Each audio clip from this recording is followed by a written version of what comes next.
Welcome to An Honorable Profession, a podcast giving America hope since 2018. I'm Ryan Coonerty. Along with Debbie Cox Bolton of the New Deal, I'm lucky enough to be your co-host.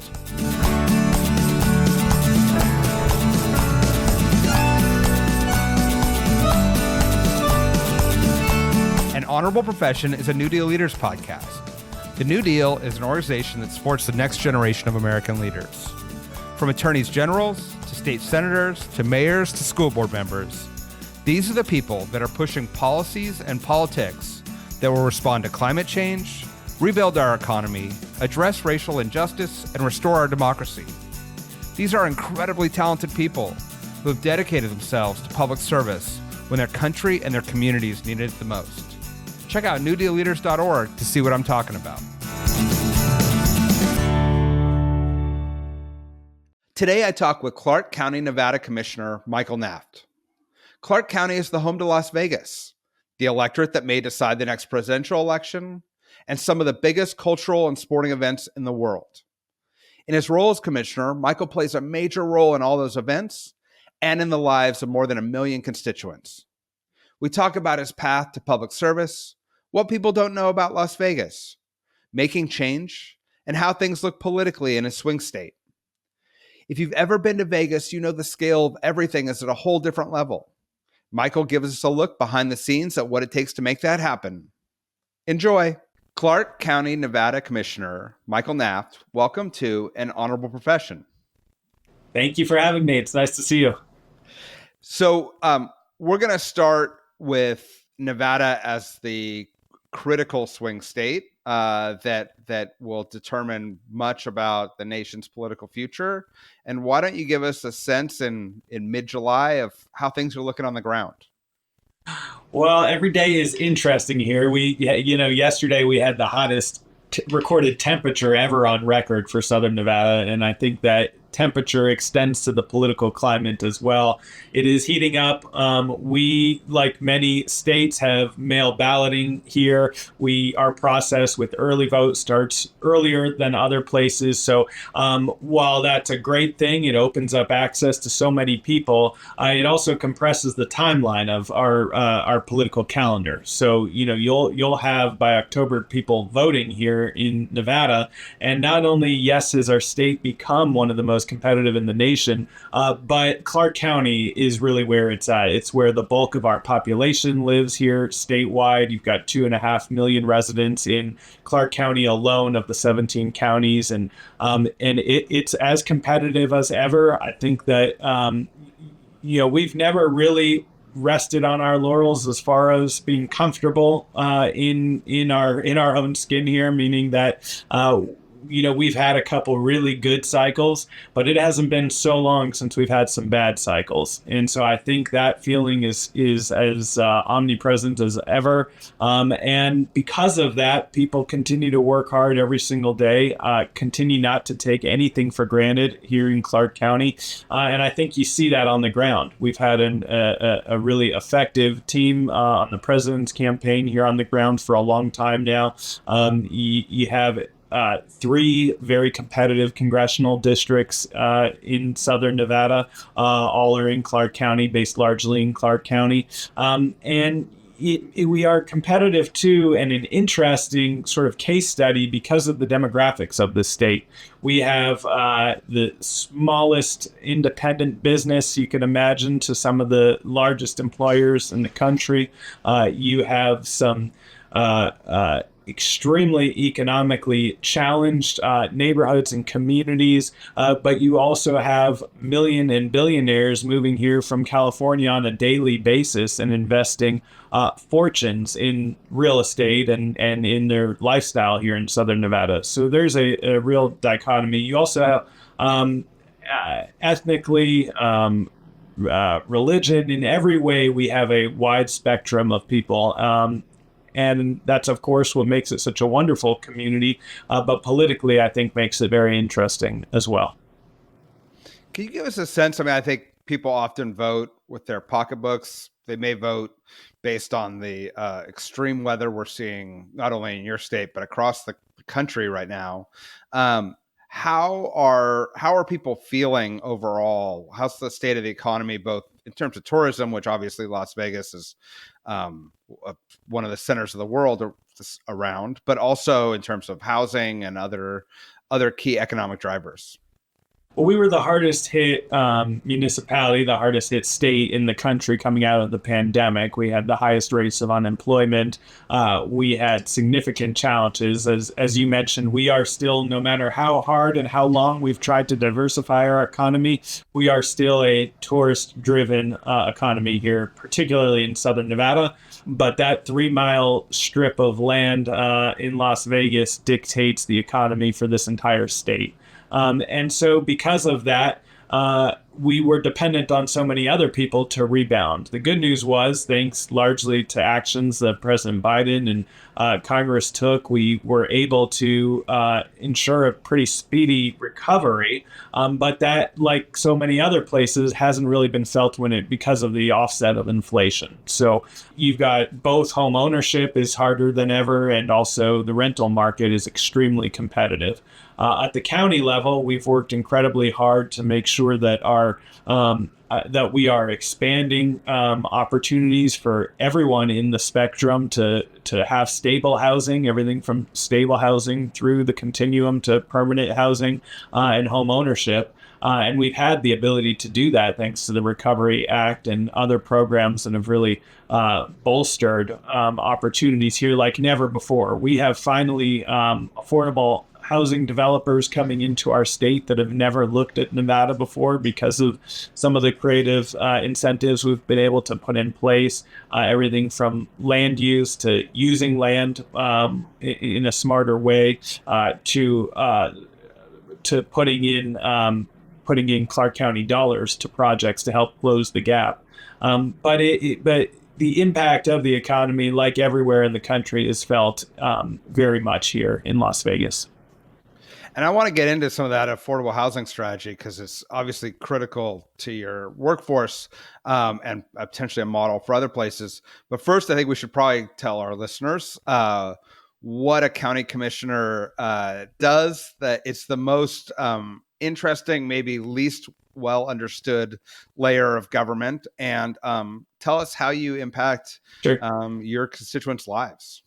Well, thank you. And Ryan, it's nice talking to you as someone who has been in this chair and served at a local government level. It doesn't get much better than local government. And there's a lot of reasons for that I'll get into. But Clark County is unique in a number of ways. Our unincorporated population is our population largely. We have 5 incorporated cities here in Southern Nevada, but for the vast for more than any city in Southern Nevada, the population resides in unincorporated county. And so whereas in most jurisdictions, you'd have the support of a city councilor, a mayor, and a commissioner or supervisor to help you with your local issues and then regional issues. Here in Clark County, population's about 2.5 million, but 1 million people live in that unincorporated area. So for them, I'm all they've got. They've got their county commissioner to do, of course, those regional services that all counties do, but we're also performing the task of their local city government. And so in our case, that's everything from parks and recreation to land use zoning, comprehensive planning to the fire department and all of those city services. And then uniquely as the regional service provider, we also have several areas that you don't always see. We own and operate 5 airports, including Harry Reid International Airport, which is one of the busiest in the nation and critical for our economy in this state. But we also own and operate University Medical Center, the state's only public hospital, where we serve as the board of trustees. We delve deep into water issues, which is especially important here in the West and in Nevada as board members of the Southern Nevada Water Authority. But then we also run several water districts, including the Las Vegas Valley Water District, in our capacity as commissioners. So it really is everything that touches people's life, from parks to public transit to police and fire. We do have one of the only police department that is modeled quite the way it is here, where we have an independently elected sheriff, and then two jurisdictions split the responsibility of funding the police department. So the elected sheriff runs the police department day to day, but both the county commission and the city council have a formula based on crime and population where we fund about 65%, and the city of Las Vegas funds the balance with their 600,000 or so residents. Of course, also, probably the most unique thing when I'm talking to people who aren't from here is that the Las Vegas Strip is not in Las Vegas. It's in the unincorporated township of Paradise, which the county commission has jurisdiction over. So anything related to both the policing, the security, the fire department, the land use, zoning, permitting, planning, building department, all of those things are not handled by the city of Las Vegas. If you're familiar, they only handle everything past Charleston, so beyond the stratosphere. If you're thinking about the Las Vegas Strip, we handle everything the rest of the way. So that iconic, fabulous "Welcome to Las Vegas" sign is in my district in unincorporated Clark County.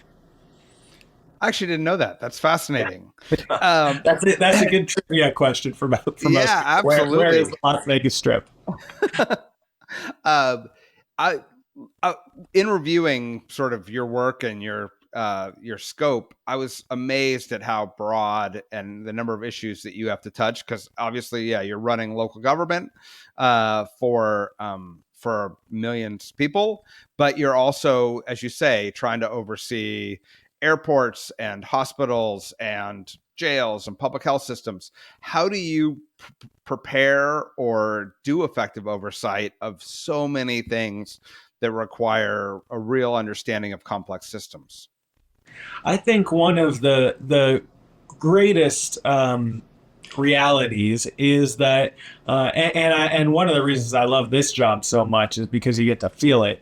All of these things, and you might never in your average day see a connection between two issues, but when you get to work on it at our level, you actually see that, yes, the trauma center at our hospital does relate to our policing, which does relate to our fire department's response, which is relevant to land use and zoning and how we're designing and building roads, and everything really is interconnected. So I think when you look at it that way, it's a lot easier to understand, but it's also why I think it makes the job so productive, is because you do get to see, all of these strings and all of these dots being connected from issues that otherwise could easily fall into silos. But because we do have some oversight over everything from water to the hospital to the airports to the roads, you can actually work on these issues more holistically. And I think that really helps. And then, of course, we are very fortunate here in Clark County because of the nature of our government, because we get to deal with such big issues, much bigger than frankly we ought to, because of the nature of our visitation. We're 2.5 million people who are visited by 45 million people on an annual basis. So that's the response into fire department and ambulances. And you mentioned the detention center, which is in our purview. All of these demands really are placed at the county level. And so I think it gives us sort of that pleasure and that both the responsibility, but also the benefit of being able to see the big picture, which oftentimes might be overlooked. Because of that scope of the county, we're also able to recruit some incredibly wonderful people to help run these departments. In Clark County, we have 39 departments. We have 4 assistant county managers and a county manager who run the day-to-day work of overseeing an operation that's, we'll approve on an annual basis $11 billion.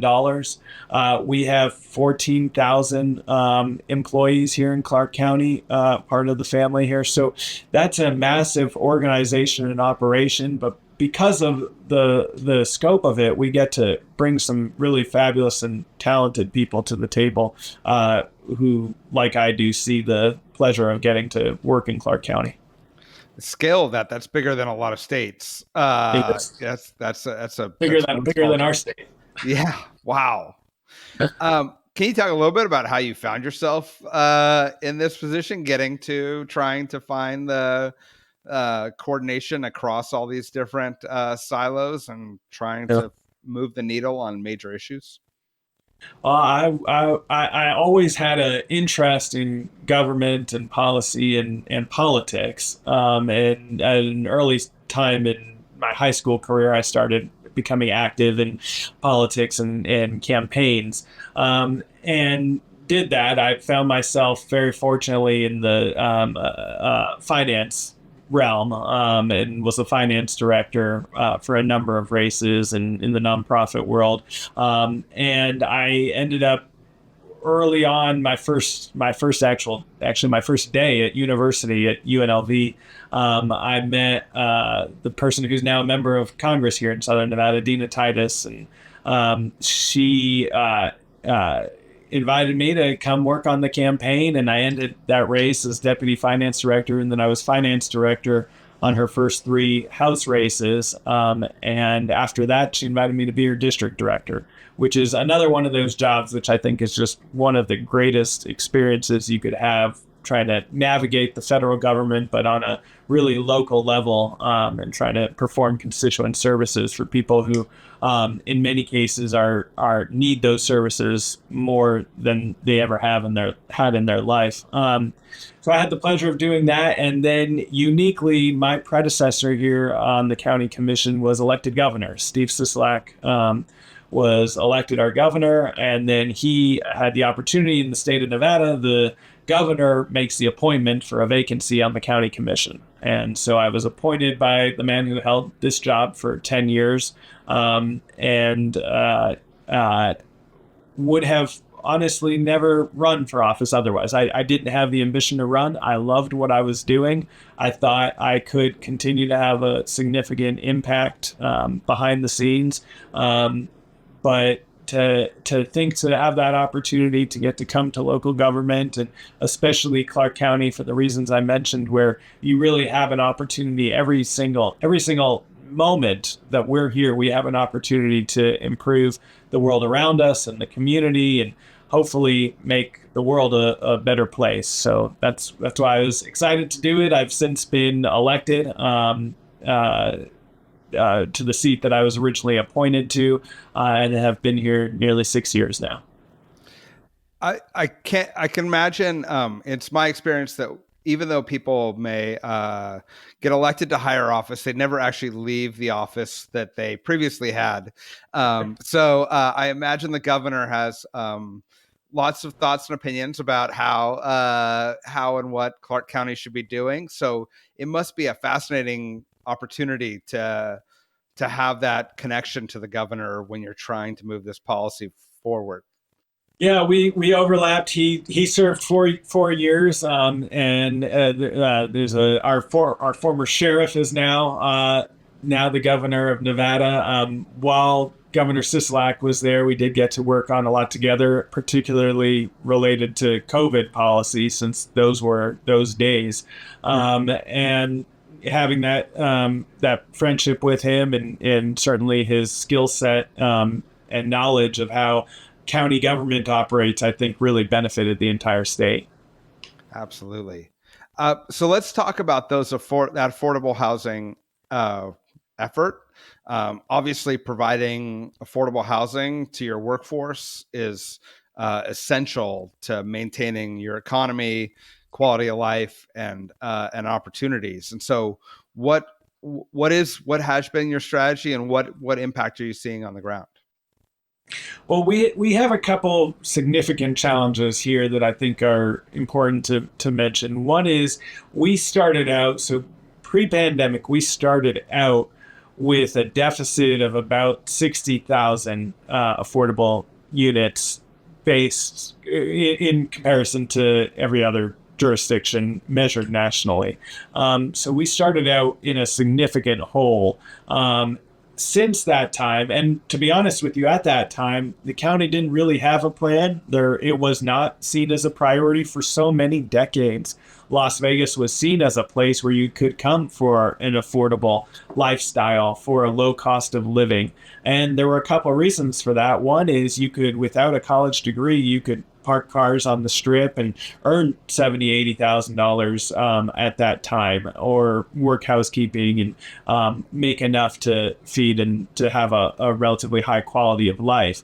And for so many reasons, that's no longer the case, or that really has been impacted. And then you've seen that at the same time that we've seen the cost of housing just skyrocket, and you transpose this shortage that we were facing. After the pandemic, we're now closer to 100,000 as far as our shortage of affordable housing units goes.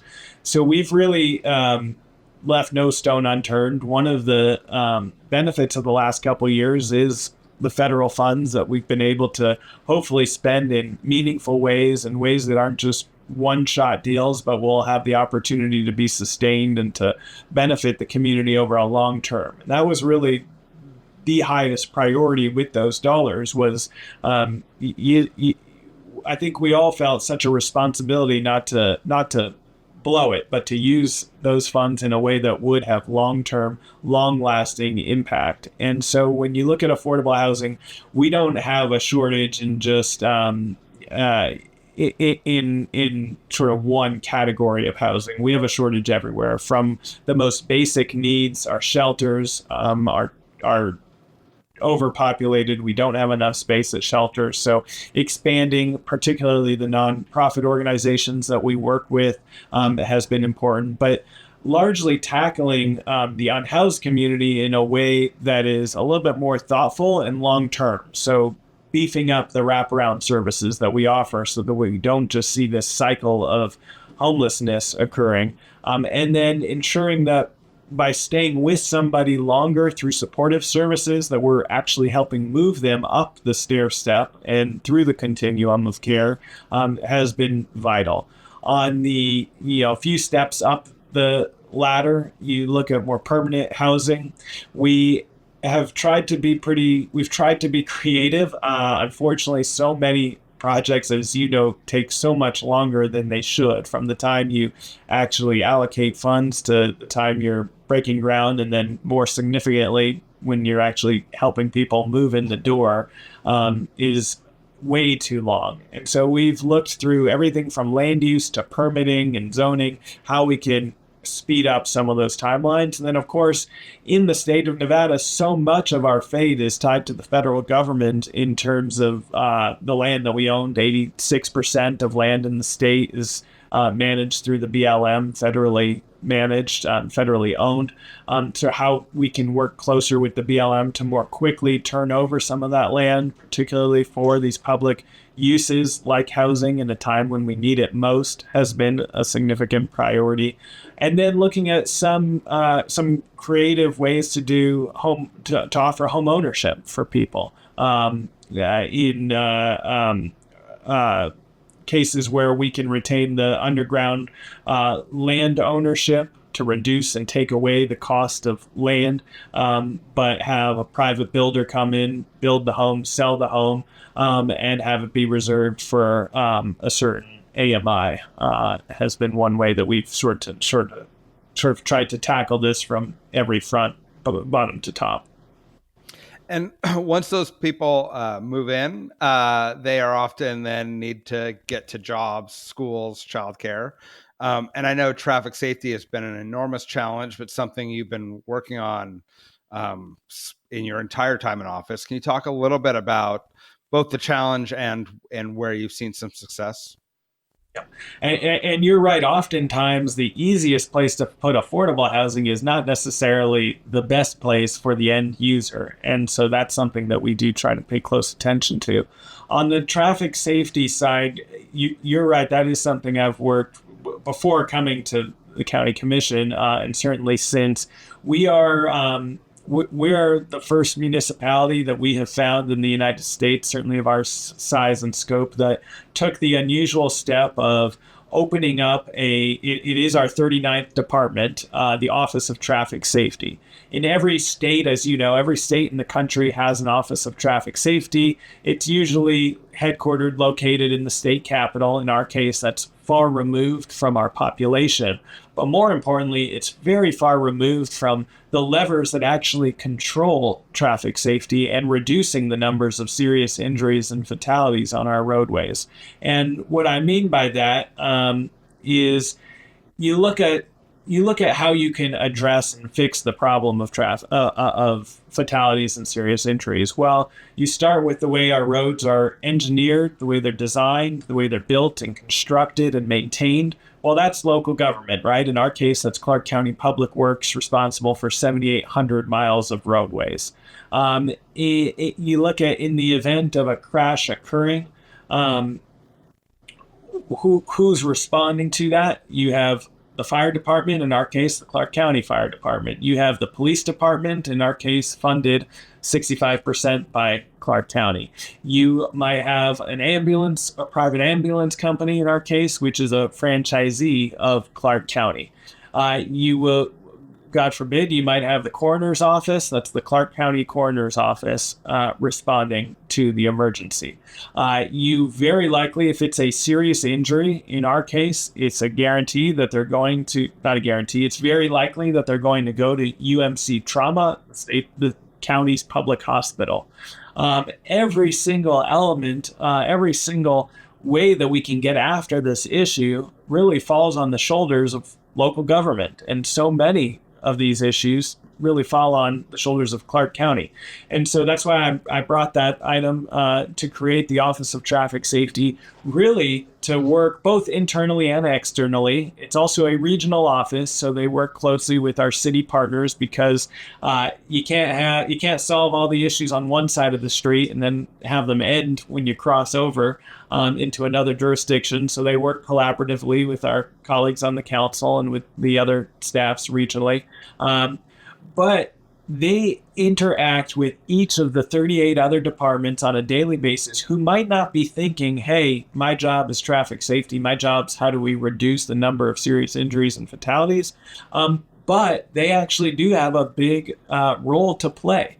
So, sitting down, of course, we all think of Public Works. They have a large stake to play, but man, we are developing faster than nearly any other municipality in the whole country. And because of that, Public Works has a lot to keep them busy, whether it's building out of new roads, whether it's cleaning up Sawtooth, whether it's maintaining in this very difficult climate that we have here, maintaining the roads that we have, which, by the way, extend from, this might not mean anything, but if someone wants to Google it, look at the map, Bunkerville to Laughlin is that's the geographic size of the state of New Jersey. You could drive for several hours and still be in Clark County's jurisdiction and be an unincorporated Clark County. So making sure that the Office of Traffic Safety is intercepting ideas when they might not be the best for safety, but rather the best for maybe moving people around as quickly as possible.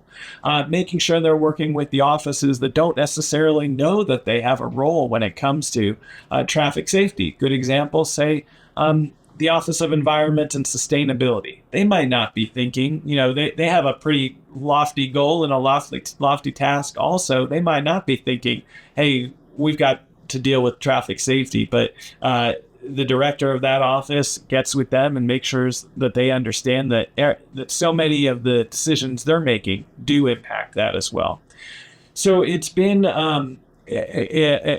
something that I think has really shined an incredibly bright light on traffic safety, but has also been really meaningful both internally and externally to the broader community. Things like that office is what drove me to bring an amendment to our ordinance. Again, one of the first municipalities in the country to cover crossing guards at middle schools. Our crossing guard program ended at elementary schools. We found that elementary school kids were being kept pretty safe getting to and from school. And we found that high school kids were doing reasonably okay, though we could do better. The data showed that middle school, there was this big gap. You've got kids that are not quite ready. You have a whole lot of transitioning that's occurring during that time in a young person's life, and maybe it's not the best to leave them without. And we found out that, hey, by the way, for a relatively low cost of money, this was one of those things that so often money is the reason not to do things, even when it comes to safety. We found out that no, actually, for a relatively inexpensive dollar value, we can expand the program. We covered all of the middle schools in Clark County, leading to improved safety in those areas. And it has also encouraged, already last week, my colleagues on the Henderson City Council did the same thing. I fully expect that our colleagues in the other cities will follow suit as well. One, because they, people who live, whether you live in an unincorporated city or not, you want the same level of protection for your kid. So I think that has helped drive some of my colleagues to make the right decision in this case. So anyway, that has been something that has really been important to me, because it's something I see as impacting every single one of us, whether you're no matter who you are in the economic spectrum, you utilize the public infrastructure on a daily basis, whether you're driving to work, whether you're taking the bus to school, whether you're cycling or walking. Every one of us is impacted by our road system, and every one of us has some responsibility and accountability. But without improved safety on our roadways, it will continue to have an impact on our high quality of life that we strive for. Absolutely. As the father of a middle school student, I am grateful. I saw you were smiling when I said, yeah, I'm like, the middle schoolers' ability to make good decisions and concentrate when they need to is sporadic, let's just say. So having somebody there who's keeping an eye on things is so critical. So that's super smart. I'm going to check to see if we have that in our community. It's a good idea to model. Finally, I want to wrap up by talking about something that, at my age is an interesting development, which is, for so long, professional sports didn't directly associate with Las Vegas. And now you have global sporting events coming through Las Vegas. You have new teams relocating to Las Vegas, including one from up the road here from where I live. Can you talk about what it's like, when you bring Formula One to Las Vegas, or a new baseball team, these major global events? It's one of those things that has not only, I imagine, a huge economic impact, but also sort of a cultural impact. Yes. I think you really captured it well. When I was in the relationship with professional sports in Las Vegas is a long one, but for different reasons. When I was in high school, which wasn't that long ago, but when I was in high school, it was the NFL wouldn't even allow the brand Super Bowl to be used in print materials in Las Vegas. Now you can walk through a casino and see an NFL themed slot machine, which just still blows my mind when I see that. And so we are intertwined with professional sports now. We are a sports economy. We're a thriving sports capital of the world. And I think for the reasons a lot of people thought it would be a good idea, it really is. We are the entertainment capital of the world, but combining entertainment and sports is a natural fit. And for a lot of reasons. Significantly, I was involved with Allegiant Stadium, which is in the district I represent, coming to fruition. I came here. I came to the county for groundbreaking and was here to see it open and help get things going over there. And that was unbelievably valuable to us because it brought us something that we otherwise did not have. The largest venue at the time would have been T-Mobile, which is about 18,000 people. This brought us to 65,000 people. And it allowed us to get events in this community that we otherwise would have never qualified for. We just wrapped up Copa, everything from soccer to live entertainment, which has just been massively successful at that stadium. The football games are really important, and I think the Raiders, culturally have brought a lot to the community. There's certainly pride, though a lot of local Las Vegans still have their original home team in their heart, and Raiders are probably number two. But it has economically delivered something for this valley that is so vitally important for our growth. You look at things, whether it's Taylor Swift or Beyonce, that otherwise we're not traveling to Las Vegas. The international events like soccer that otherwise we're not coming here, could not come here, that we've been able to acquire through that physical building have been priceless for the growth of our economy, particularly as we tried to recapture visitation. Right now, 6% of people who come to Las Vegas come with the sole purpose of going to a sporting event. That ticks up every quarter that we track it, it will continue to tick up. But more importantly, a huge number of people who come here for non-sports related events are sticking around and seeing whether it's a football game or a hockey game or one day baseball, or whether it's a UFC match. They're sticking around. They're in some cases staying an extra day. And that is I serve on the board of the Las Vegas Convention and Visitors Authority, and that is kind of our bread and butter. If we can get somebody to stick around for an extra day, for it to be a plus up to a trade show that they're coming here for anyways, for it to build on that memory that they might have of Las Vegas as a destination, it is so valuable to us. It also helps boost our routes, particularly looking at our international routes, which are steadily coming back in a significant way. In fact, it feels like every week we're launching a new international flight at this point in time. Those are visitors who come here, they stay longer, they spend more, they are really valuable to our economy. And so sports with the Raiders have done that for us. They provided that venue. I think you'll see some of that with future sports that come here. Probably never again at the same scale that we saw with Allegiant Stadium, unless it's soccer, perhaps one day. But it really has been an incredible opportunity for both people who live here and for people who have come here because of it. Well, thank you. I mean, it's so fascinating to think about what it's like to be at the county level of government, but then for a global destination, managing the complexity of that. It's been wonderful having you in New Deal. It's been wonderful having you on the podcast. We look forward to seeing more and to a great win in Nevada that hopefully extends some sanity and democracy for a lot longer.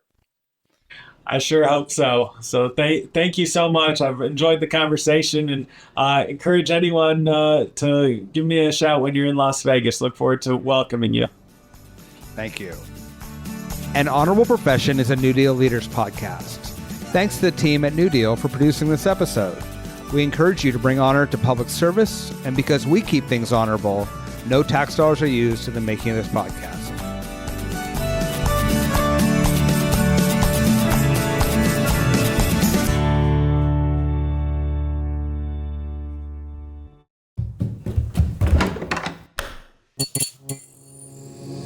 This podcast is part of the Democracy Group.